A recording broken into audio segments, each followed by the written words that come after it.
नमस्ते। आज हम जॉन फिशर की किताब विन टुडे की दुनिया में उतर रहे हैं। ये किताब सिर्फ मोटिवेशनल कोट्स का कलेक्शन नहीं है, बल्कि इसमें व्यक्तिगत कहानियां हैं, जीवन के सबक हैं और ऐसी सलाह है जिसे असल में इस्तेमाल किया जा सकता है। और किताब का जो मूल विचार है वो बहुत शक्तिशाली है। ये कहती है कि सफलता भविष्य में किसी एक बड़े दिन का इंतजार करने से नहीं मिलती। हाँ, सफलता तो उन छोटे छोटे सही फैसलों का नतीजा है जो हम हर रोज आज अभी लेते हैं। बिल्कुल। तो आज हमारी कोशिश यही रहेगी कि इस किताब की सबसे गहरी और काम की बातें निकाल कर लाएं। हम उन कहानियों और तरीकों को समझेंगे जो हमें सिखाते हैं कि आज जीतना असल में क्या होता है।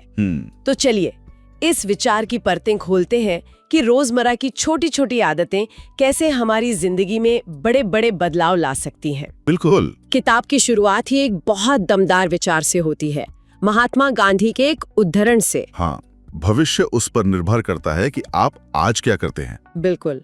और ये एक लाइन ही पूरी किताब का सार है। हम अक्सर सोचते हैं कि सफलता किसी लॉटरी की तरह है जो एक दिन अचानक लग जाएगी, जबकि असलियत यह है कि सफलता एक इमारत की तरह है जिसे ईंट दर ईंट रोज बनाया जाता है। और यहीं पर कंपाउंड इफेक्ट का सिद्धांत काम करता है। Compound effect. हाँ, किताब में लेखक बताते हैं कि कैसे छोटी छोटी लगातार की गई कोशिशें समय के साथ मिलकर कमाल के नतीजे देती हैं। ये वैसा ही है जैसे रोजाना की गई थोड़ी थोड़ी बचत सालों बाद एक बड़ी रकम बन जाती है। और इसी कंपाउंड इफेक्ट को अपनी आदत बनाने का एक बहुत ही मजेदार तरीका। हाँ, एक मजेदार तरीका किताब में बताया गया है जिसे स्ट्रीकिंग कहते हैं। ये कॉन्सेप्ट लेखक ने जेफरी जे डाउन्स की किताब से लिया और अपनी जिंदगी में लागू किया। मुझे ये कॉन्सेप्ट कमाल का लगा। हाँ, ये सुनने में जितना आसान है, करने में उतना ही असरदार है। इसका पहला कदम है एक ऐसा काम चुने जो हंसी में उड़ा देने लायक सरल हो। इतना आसान कि उसे ना करने का कोई बहाना ही ना बचे। बिल्कुल। जैसे अगर आपको रोज दौड़ने की आदत डालनी है तो 20 किलोमीटर का लक्ष्य मत बनाइए, लक्ष्य बनाइए सिर्फ 1 किलोमीटर दौड़ने का। या अगर किताब लिखनी है, हाँ, अगर किताब लिखनी है तो रोज एक पूरा चैप्टर लिखने का नहीं, सिर्फ एक वाक्य लिखने का लक्ष्य बनाइए। ये इतना छोटा लक्ष्य है कि दिमाग इसे करने से मना ही नहीं कर पाता। बिल्कुल। इसके पीछे की साइकोलॉजी है कि किसी भी काम में सबसे मुश्किल हिस्सा उसे शुरू करना होता है। एक बार आप जूते पहनकर बाहर निकल गए तो बहुत मुमकिन है कि आप 1 किलोमीटर से ज्यादा ही दौड़ेंगे। एक बार आपने लैपटॉप पर एक वाक्य लिख लिया तो शायद आप पूरा पैराग्राफ लिख डालें।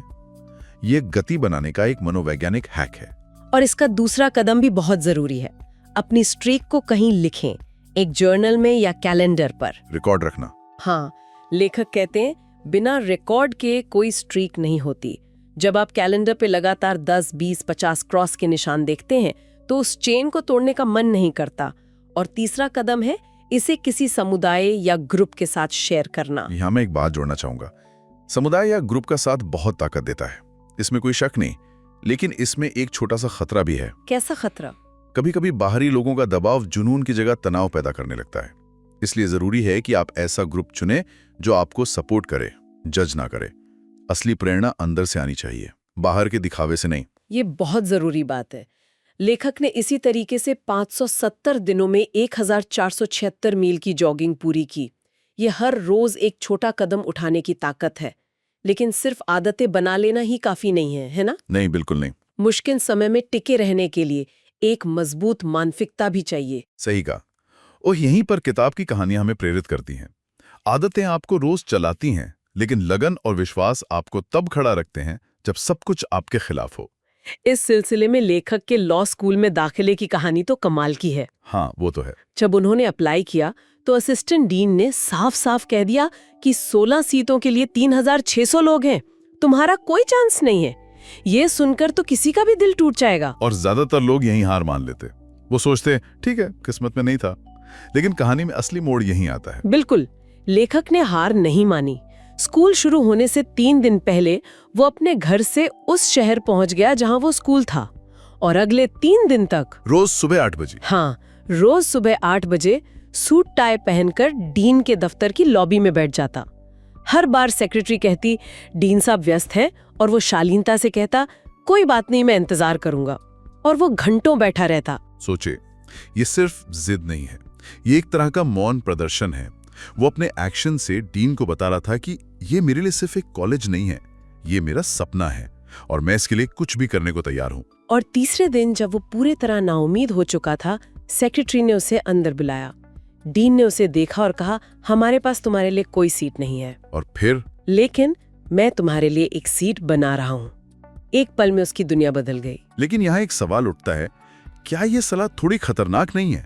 मतलब हर कोई जो डीन के दफ्तर के बाहर बैठता है उसे दाखिला तो नहीं मिल जाता। इसमें किस्मत का कितना बड़ा हाथ था? सवाल तो वाजिब है। मुझे लगता है लेखक ये नहीं कह रहे हैं कि सिर्फ बैठने से काम बन जाएगा। शायद वो ये कहना चाहते हैं कि आपको अपनी तरफ से हर दरवाजा खटखटाना होगा। उन्होंने डीन को एक ऐसा फैसला लेने पर मजबूर किया जो वो शायद नहीं लेते। उन्होंने खुद को भीड़ से अलग दिखाया। शायद किस्मत ने भी उनका साथ इसलिए दिया क्योंकि उन्होंने किस्मत को एक मौका दिया। सही बात है, आपने अपनी तरफ से पूरी कोशिश की। ये संतुष्टि ज्यादा जरूरी है, नतीजा चाहे जो भी हो। ये तो हुई बाहरी बाधाओं से लड़ने की बात, लेकिन कई बार सबसे बड़ी लड़ाई तो हमारे दिमाग के अंदर चल रही होती है। हाँ, और इसके लिए ब्रदर आर्मैंड की कहानी सुनकर तो मेरे रोंगटे खड़े हो गए। ये लेखक के हाई स्कूल के शिक्षक थे। एक दिन उन्होंने क्लास में सबके सामने लेखक से कहा। क्या कहा? तुम एक लूजर हो और हमेशा रहोगे। ये तो बहुत ही कठोर बात है किसी बच्चे से कहने के लिए। बहुत ज्यादा। लेकिन फिर उन्होंने आगे जोड़ा, तुम लूजर इसलिए हो क्योंकि इस पूरी क्लास में सबसे ज्यादा काबिलियत तुम में है, लेकिन तुम जरा भी मेहनत नहीं करते। अच्छा, तो ये एक तरह की रिवर्स साइकोलॉजी थी। हाँ, उन्होंने एक सौदा किया।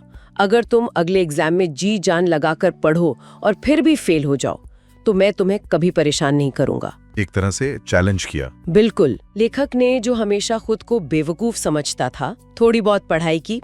जब रिजल्ट आया तो उसे ए मिला। उसके लिए ये एक सदमे जैसा था। पहली बार सफलता का स्वाद चखा। हाँ, उसे पहली बार एहसास हुआ कि वो बेवकूफ नहीं है। बाद में ब्रदर आर्मांड ने कहा, ये तो बस शुरुआत है। उसे एक घटना ने उसकी सोच बदल दी। उसे समझ आया कि अगर वो मेहनत करे तो वो किसी से भी आगे निकल सकता है। ये दोनों कहानियां कितनी अलग हैं, पर एक ही बात सिखाती हैं। लॉ स्कूल वाली कहानी में भारी बाधा थी और उसे जुनून से पार किया गया। ब्रदर आर्मांड वाली कहानी में दिमाग के अंदर की बाधा थी, जिसे किसी और के विश्वास और एक छोटे से सबूत ने तोड़ दिया। सही कहा। सफलता के लिए इन दोनों तरह की लड़ाइयों को जीतना जरूरी है। इन कहानियों से मानसिकता तो मजबूत होती है, लेकिन जिंदगी जीने के लिए कुछ व्यवहारिक हुनर भी चाहिए। रिश्ते सुधारने के तरीके तो बहुत अच्छे बताए गए हैं, लेकिन अक्सर लोगों की जिंदगी में सबसे बड़ा तनाव पैसे को लेकर होता है। क्या ये किताब उस मोर्चे पर भी कोई सीधी सादी सलाह देती है? हाँ, और इस किताब की खूबसूरती यही है कि ये सिर्फ मोटिवेशन पर नहीं रुकती, बल्कि व्यवहारिक समाधान भी देती है। अच्छा। पैसे को लेकर जो सलाह दी गई है वो बहुत सीधी और असरदार है, और उसका सबसे बड़ा हीरो है कंपाउंड इंटरेस्ट, यानी चक्रवृद्धि ब्याज। आइंस्टाइन ने इसे दुनिया का 8वां अजूबा कहा था। मतलब ये कि आपका पैसा आपके लिए और पैसा कमाता है। बिल्कुल। और इसका फायदा उठाने का सबसे पहला नियम है, जितनी जल्दी हो सके निवेश शुरू करें। जल्दी शुरुआत करना। हाँ, किताब में एक जबरदस्त उदाहरण दिया गया है। मान लीजिए एक इंसान 19 साल की उम्र में निवेश करना शुरू करता है और 8 साल तक हर साल $2000 डालता है। बस उसके बाद वो कुछ नहीं करता। ठीक है, और दूसरा इंसान? दूसरा इंसान 27 साल की उम्र में शुरू करता है, यानी 8 साल बाद, लेकिन वो 38 साल तक हर साल $2000 डालता है। अब बताइए, 65 साल की उम्र में किसके पास ज्यादा पैसा होगा? जाहिर है जिसने 38 साल तक पैसा डाला उसके पास। नहीं, यही तो कंपाउंडिंग का जादू है। सच में? हाँ, जिसने सिर्फ 8 साल पैसा डाला था उसके पास ज्यादा पैसा होगा, क्योंकि उसके पैसे को बढ़ने के लिए 8 साल ज्यादा मिले। समय पैसे से भी ज्यादा कीमती है। वाह, ये तो सोचने का नजरिया ही बदल देता है। तो किताब में निवेश कहाँ करने की सलाह दी गई है? उसमें कुछ अमेरिकी खातों जैसे रॉथ IRA का जिक्र है, जो शायद यहाँ के लोगों के लिए लागू ना हो। आपने सही मुद्दा उठाया। हमें नामों पर नहीं, बल्कि उनके पीछे के सिद्धांत पर ध्यान देना है। किताब का सार ये है कि ऐसे निवेश खातों में पैसा लगाएं जहां आपके मुनाफे पर कम से कम टैक्स लगे, जिन्हें अक्सर रिटायरमेंट या टैक्स बचत खाते कहा जाता है। जैसे भारत में PPF या ELSS? बिल्कुल, हर देश में ऐसी स्कीमें होती हैं। और इसे लगातार करने का क्या तरीका बताया गया है? क्योंकि अनुशासन रखना बहुत मुश्किल होता है। और इसीलिए किताब स्वचालित निवेश यानी ऑटोमेटिक इन्वेस्टमेंट पर जोर देती है। अपनी तनख्वाह का एक हिस्सा, मान लीजिए 10% या 15%, सीधे अपने दफ्तर की प्रोविडेंट फंड या पेंशन स्कीम में जाने के लिए सेट कर दें। मतलब पैसा हाथ में आने से पहले ही कट जाए। हाँ, इस तरह आप अपनी भावनाओं और आलस को इस प्रक्रिया से बाहर कर देते हैं। आप एक ऐसा सिस्टम बना देते हैं जो आपके लिए काम करता है, तब भी जब आप उसके बारे में सोच नहीं रहे होते हैं। ये तो पैसे को संभालने का बहुत ही स्मार्ट तरीका है। अच्छा, पैसे और करियर के अलावा किताब रिश्तों पर भी बहुत जोर देती है, खासकर पारिवारिक रिश्तों पर। हाँ, क्योंकि बाहरी दुनिया में आप कितनी भी सफलता पालें, अगर घर में शांति नहीं है तो वो सफलता खोखली लगती है। इसी से जुड़ा किताब का एक बहुत ही मार्मिक हिस्सा है जिसमें लेखक अपने पिता और उनकी शराब की लत के बारे में बात करते हैं। वो बताते हैं कि सालों तक उन्हें यही लगता रहा कि उनके पिता के पीने की वजह वो खुद हैं। वो सोचते थे कि अगर वो बेहतर बेटे होते तो शायद उनके पिता नहीं पीते। ये एक बहुत भारी बोझ है किसी भी बच्चे के लिए उठाना। और जैसा कि किताब में भी एक काउंसलर बताती हैं, शराबी माता पिता के बच्चों में खुद को दोषी मानने की ये भावना बहुत आम होती है। और लेखक के लिए ये जानना कि ये उनकी गलती नहीं थी, एक मुक्ति का क्षण था। उन्हें एहसास हुआ कि वो अपने पिता के फैसलों के लिए जिम्मेदार नहीं है। इस एहसास ने उन्हें अपने रिश्तों को एक नई नजर से देखने और उन्हें सुधारने में मदद की। ये कहानी हमें याद दिलाती है कि सफलता सिर्फ कुछ हासिल करने का नाम नहीं है। सफलता अपने अंदर के बोझ को उतार फेंकने और भावनात्मक रूप से स्वस्थ होने का भी नाम है। बिल्कुल। ये समझना कि कौन सी चीजें हमारे नियंत्रण में हैं और कौन सी नहीं, बहुत जरूरी है। और फिर उस खजाने की बात आती है जो लेखक के पिता ने उनके लिए छोड़ा था, एक पत्र। हाँ, वो पत्र जो उन्होंने अपने बेटे के लिए तब लिखा था जब वो हाई स्कूल में था। वाह, ये तो किसी भी बेटे के लिए अनमोल है। काश हर किसी को ऐसी सलाह मिल पाती। बिल्कुल, ये सिर्फ एक पिता का पत्र नहीं बल्कि जिंदगी के उसूलों का दस्तावेज है। उसमें पहली बात जो लिखी थी वो थी, कड़ी निरंतर मेहनत सबसे महत्वपूर्ण चीज है। और ये बात सीधे सीधे स्ट्रीकिंग वाले हमारे पहले के डिस्कशन से जुड़ती है। कड़ी मेहनत का मतलब घंटों काम करना नहीं, बल्कि रोज लगातार बिना रुके अपने लक्ष्य की तरफ बढ़ते रहना है। सही कनेक्शन है, चाहे कदम छोटे ही क्यों ना हो। बहुत खूबसूरत कनेक्शन है। पत्र में दूसरी सलाह थी, हमेशा विजेताओं के साथ रहो।